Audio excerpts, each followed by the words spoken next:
नमस्कार, आज आपण बनवणार आहोत मटर पुलाव. चला चालू करूया आपण रेसिपी बनवायला. मटर पुलावसाठी मटर घेतलेत मी. त्यानंतर हा बिर्याणी राईस आहे, तो 15 मिनिटं झाली मी भिजत ठेवलाय पाण्यामध्ये.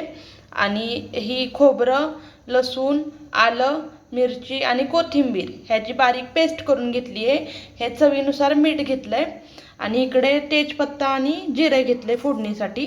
आणि इकडे बारीक चिरलेली टोमॅटो आणि बारीक चिरलेला आडवा कांदा असं एकदम बारीक स्लाइस करून घ्यायच्या. ह्याच्या उभ्या अशा स्लाइस करून घ्यायच्या. आणि इकडे मी पुलावसाठी बिर्याणी मसाला वापरणार आहे, तो घेतला आहे. मी हा पुलाव कुकरमध्ये करणार आहे, त्यासाठी कुकर ठेवा. कुकर गरम झाला ना की त्यामध्ये 2-3 चमचे तेल घाला. तुमचा चमचा केवढा आहे त्या अंदाजाने तेल घालून घ्या. इथं मी माझ्या चमच्याने 4 चमचे तेल घालून घेतलंय. तेल गरम झालं की त्यामध्ये आपण जिरे घालून घेऊया. जिरे चांगले तडतडलं की जिरे फुलले की त्यामध्ये तेजपत्ता पण घालून घ्यायचा.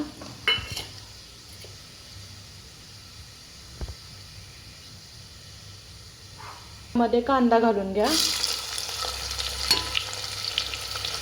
कांदा चांगला लाल होईपर्यंत परतून घ्यायचा. थोडेसे मीठ आता टाकून घेते आणि बाकीचं थोडं नंतर टाकते, म्हणजे कांदा लवकर भाजला जातो मीठ टाकल्यामुळे. कांदा मऊ झाला आहे. आता त्यामध्ये हे पेस्ट केली आहे ना आपण, ती घालून घेऊया.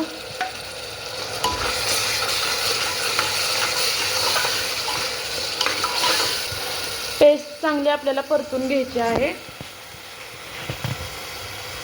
पेस्ट चांगली 2 मिनिटं परतून घेतली की त्यामध्ये टोमॅटो घालून घ्या. टोमॅटो चांगला गाळ होईपर्यंत परतून घ्यायचं बारीक गॅसवर.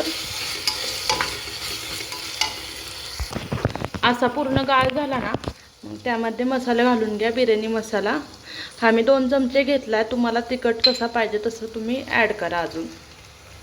त्यानंतर तो मिक्स करून घ्या, चांगला परतून घ्या.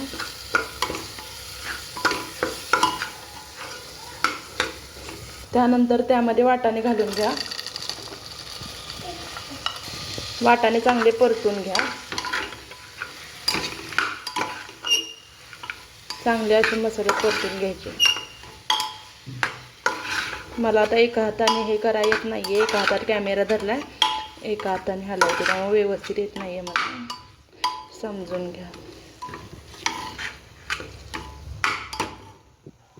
त्यानंतर त्यामध्ये आपण भिजवलेला तांदूळ आहे, त्यातलं पाणी काढून तांदूळ घालून घ्यायचा. तो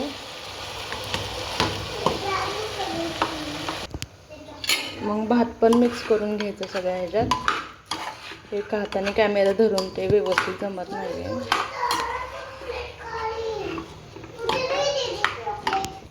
सर्व असं मिक्स करून झाला ना की आता त्यात पाणी घालून घेऊया आपण.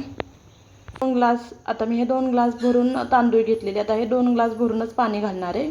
जेवढा तांदूळ असेल तेवढं पाणी घालून घ्यायचं. 1 ग्लास हा घातला. आणि हे मिक्सरचं भांडं आपण धुवून घेतलेलं असतं ना, ते पाणी वापरून घ्यायचं त्यात. 1 ग्लास हा झाला. एवढंच पाण्यात छान भात शिजतो, कारण का आपण त्याला 15 मिनिटं वाफवलेलं असतं, 15 मिनिटं पाण्यात भिजत घातलेलं असतं. त्यामुळं जास्त पाणी घालायचं नाही, नाहीतर हा भात मग सगळा चिकट होतो. एवढ्या पाण्यात बरोबर हा आपल्याला पाहिजे तसा सुट्टा होऊन जाईल. आता आपण ह्याला झाकण लावून घेऊया आणि 2 शिट्ट्या काढूया. थांबा, थोडंसं मीठ घालून घ्या. मगाशी आपण थोडं घातलेलं, त्यामुळे मी आत्ता थोडं घालून घेते.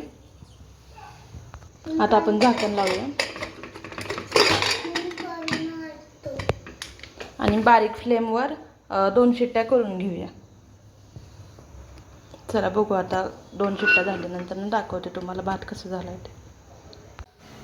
बघा किती सुंदर असा पुलाव झाला आहे. एकदम मऊसूत आणि एकदम सुटसुटीत भात झालेला. अजिबात चिकट झाला नव्हता. खूप छान झाला. चवीला तर खूपच मस्त झालेला. तुम्ही पण अशा पद्धतीने एकदा नक्की ट्राय करा मटर पुलाव. Thank you for watching.